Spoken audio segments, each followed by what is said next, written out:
Selamat pagi saudara. Dalam kasih cinta kasih Tuhan, kita mari memuji-muji nama Tuhan. Pada pagi hari ini saya ingin sedikit membahas tentang hari kelahiran Yesus dan hari kematian Yesus dan kebangkitan Yesus. Nah, saya ambil dari Injil Matius pasal yang ke-1 dan ayat yang ke-18 sampai yang ke-25. Saya akan bacakan ya. Maaf ya kalau misalnya suka agak tersendat karena Alkitab saya agak kecil dan mata saya kurang begitu lihat. Tapi Tuhan mengerti dan Tuhan akan memberikan saya sedikit penglihatan yang lebih jelas.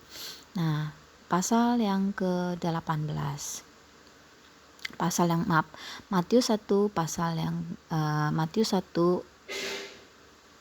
ayat yang ke-18. Beginilah bunyi firman Tuhan. Kelahiran Yesus Kristus adalah seperti berikut. Pada waktu Maria ibunya bertunangan dengan Yusuf, ternyata ia mengandung dari Roh Kudus sebelum mereka hidup sebagai suami istri. Karena Yusuf suaminya seorang yang tulus hati dan tidak mau mencemarkan nama istrinya di muka umum. Ia bermaksud menceraikannya dengan diam-diam. Tetapi ketika ia mempertimbangkan maksud itu, malaikat Tuhan nampak kepadanya dalam mimpi dan berkata, Yusuf, anak Daud, janganlah engkau takut mengambil Maria sebagai istrimu, sebab anak yang dikandungnya adalah dari Roh Kudus. Ia akan melahirkan anak laki-laki dan engkau akan menamainya dia Yesus, karena dialah yang akan menyelamatkan umatnya dari dosa mereka. Hal itu terjadi supaya genaplah yang difirmankan Tuhan oleh Nabi. Sesungguhnya anak darah itu akan mengandung dan melahirkan seorang anak laki-laki, dan mereka akan menamakan dia Immanuel, yang berarti Allah menyertai kita. Sesudah bangun dari tidurnya, Yusuf berbuat seperti yang diperintahkan malaikat Tuhan itu kepadanya. Ia mengambil Maria sebagai istrinya, tetapi tidak bersetubuh dengan dia yang sampai ia melahirkan anaknya laki-laki, dan Yusuf menamakan dia Yesus. Nah, dalam perikop ini saya ingin sedikit menyampaikan bahwa Yesus itu lahir bukan dari benih seorang pria. Ia lahir dari rahim Maria, perawan Maria. Ia mempunyai tubuh manusia dari seorang ibu dan berroh atau mempunyai nyawa dari Allah sendiri, yaitu Roh Kudus yang ada tinggal diam di dalam tubuh Yesus. Ini sedikit menjelaskan bahwa Yesus itu bukan berasal dari manusia, tetapi Yesus juga dari manusia. Kenapa? Karena dia berasal dari sebagian tubuh Maria, dan dia lahir ke dunia ini untuk utusan menebus dosa manusia. Kenapa Tuhan Yesus berasal dari benih Allah yang berfirman? Karena Yesus adalah anak Allah, makanya Yesus disebut sebagai anak Allah. Karena itu ia bertubuh manusia untuk menebus dosa. Ia mempunyai roh keilahian karena dari Allah. Maka Yesus mempunyai darah yang berbeda dengan kita manusia. Apa yang berbeda dari darahnya? Yaitu kromosomnya. Saya pernah mendengar di dalam siaran YouTube bahwa tabut perjanjian Tuhan sudah ditemukan oleh seorang cendekiawan yang bernama Dr. Ron White ya. Dia menemukan tabut perjanjian itu sesuai petunjuk Tuhan. Itu pada tanggal 6 Januari 1982. Nah, itu diketemukan di bawah 12 meter di bawah salib Yesus.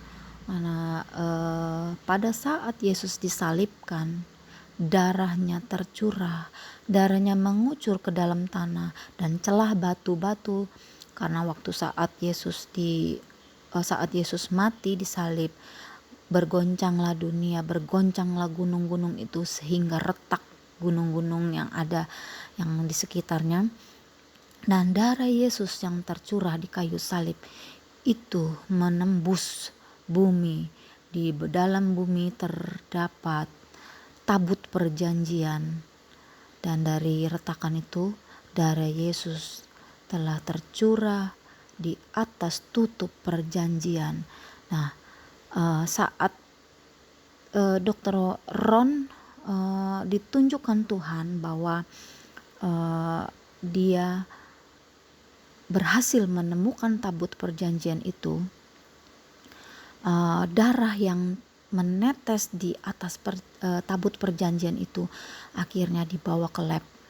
Setelah dibawa ke lab dan dia tidak memberitahukan itu darah siapa, dan hasil labnya sangat mengejutkan bahwa darah Yesus hanya mempunyai 24 kromosom, 1 kromosom Y, sedangkan 24 itu kromosom X, kromosom yang dari ibu, sedangkan 1 adalah kromosom Y, yaitu kromosom dari Allah atau dari Roh Kudus.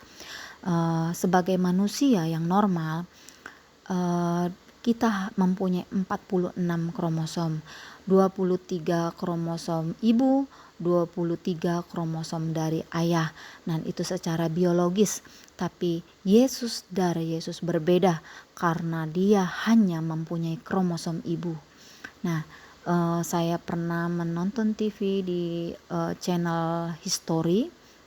Banyak cendekiawan atau profesor-profesor yang ahli di dalam bidang pengetahuan, ya terkadang mengupas tentang hal-hal sejarah. Jadi saya mendengar bahwa kemungkinan dulu 2000 tahun yang lalu Yesus itu pernah menikah dengan Maria Magdalena atau menjadi pacarnya atau menjadi entah apa ya. Itu adalah gosip-gosip yang membuat memfitnah nama Yesus. Tuhan memberitahukan saya pas ayat saya berdoa, Tuhan, benar gak sih Maria Magdalena itu adalah istri Tuhan Yesus atau pacar Tuhan Yesus? Karena kan kita nggak tahu sebagai manusia yang modern ini, manusia yang setelah sekian lama, karena kita nggak ada catatan-catatan seperti itu. Benar nggak sih Tuhan bahwa Tuhan Yesus itu mempunyai istri? Tapi Tuhan memberikan pewahyuan kepada saya bahwa itu tidak benar, itu adalah fitnah. Karena sebagai Tuhan, ia maaf kata tidak mempunyai nafsu birahi karena dia bukan berasal dari manusia, karena kromosom yang ada di dalam tubuhnya adalah kromosom dari ibu, 24 kromosom XX, sedangkan 1 kromosom Y yaitu berasal dari Allah atau dari Roh Kudus. Ia tidak mempunyai hasrat buat untuk melakukan hubungan suami istri, dan itu ya Tuhan kasih tahu buat saya bahwa Yesus tahu bahwa dia adalah Tuhan. Ia menciptakan manusia, ia menciptakan ciptaannya. Ia hanya mengasihi manusia. Ia tidak mempunyai nafsu birahi seorang laki-laki. Ia tidak mempunyai keinginan untuk menjadikan dosa di dalam tubuh Yesus. Nah, kita sebagai wanita, mungkin pas saat zamannya Yesus, wanita terkagum-kagum kepada kewibawaan Yesus, terkagum-kagum akan kehebatan, mujizat-mujizat yang dilakukan Yesus. Banyak pengikut Yesus. Mungkinan Maria Magdalena adalah salah satu fansnya Yesus, atau memang dia menjadi murid-murid Yesus. Makanya kita sebagai manusia yang modern ini tidak mengerti akan kehendak Allah. Jangan kita mengejek Tuhan, jangan kita memfitnah Yesus bahwa Yesus mempunyai istri, Yesus mempunyai pacar atau dan sebagainya. Tuhan Yesus sedih karena ia difitnah. Tuhan Yesus mengatakan itu kepada saya di dalam hati saya yang paling dalam. Harus kamu beritakan, harus kamu memberitahu agar jalan yang lurus, jalan yang benar. Ada yang memberitahu bahwa Tuhan tidak pernah mempunyai istri dan bahwa Tuhan tidak mempunyai pacar. Itu yang Tuhan kasih tahu buat saya. Karena kromosom yang ada di dalam tubuh Yesus bukan kromosom seorang pria. Karena dia tidak mempunyai hasrat untuk itu. Oh Tuhan, oh ternyata begitu ya. Saya kadang-kadang bingung. Benar gak sih kalau kita menonton film-film atau kita menonton sejarah-sejarah itu banyak nyedikan itu membuat otak kita terpengaruh. Otak kita, oh iya ya benar gak sih? Oh iya ada keraguan di dalam hati manusia. Tapi Tuhan katakan itu. Memberitakanlah anak. Beritakanlah, kasih tahu mereka bahwa Yesus tidak pernah mempunyai istri. Yesus tidak ada hasrat untuk menjadi pria seperti manusia. Nah itu yang dia Tuhan katakan. Oh ya Tuhan, saya akan mengatakannya. Ini adalah hal-hal yang tabu, tapi harus saya kasih tahu, harus saya memberitakannya. Karena siapa yang memberitakannya jika memang bukan dari Tuhan sendiri? Saya kadang-kadang malu sih sebenarnya. Tuhan, aku malu mengatakannya seperti itu.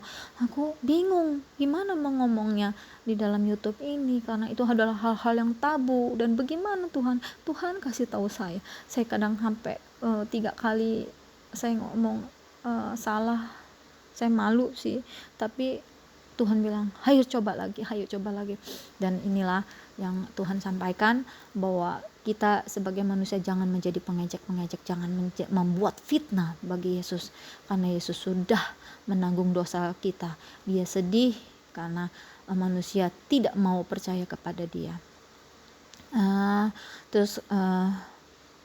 Saya cuman berterima kasih juga kepada Tuhan atas pengertian-pengertian yang Tuhan sudah berikan.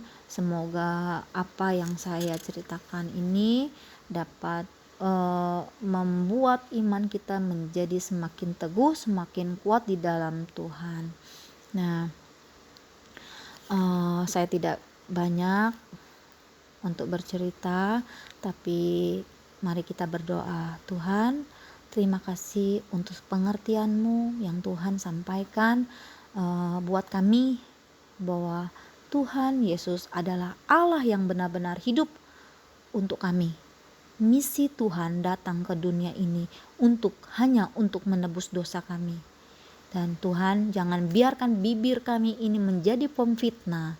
Jangan biarkan bibir kami ini menjadi penghujat. Jangan biarkan bibir kami ini menjadi membuat orang menjadi kata-kata dusta. Tapi biarlah bibir ini menjadi berkat, menjadi kemuliaan untuk Tuhan. Tuhan, terima kasih untuk pengertian-Mu. Mungkin Ana tidak bisa merangkai kata-kata yang indah, tidak bisa mengucapkan dan membuat orang mungkin mengerti. Tapi Tuhan, inilah saya, dan Tuhan, inilah yang saya sampaikan. Saya tidak orang awam Tuhan, saya tidak bisa memberikan yang terbaik buat Tuhan, tapi saya udah berusaha untuk menjelaskan apa yang Tuhan maksudkan. Tuhan, saya minta maaf jika kata-kata saya ini kurang indah didengar manusia, didengar Tuhan. Tapi saya berusaha menyampaikan kebenaran firman Tuhan. Saya berusaha menyampaikan apa yang Tuhan katakan. Tuhan, terima kasih.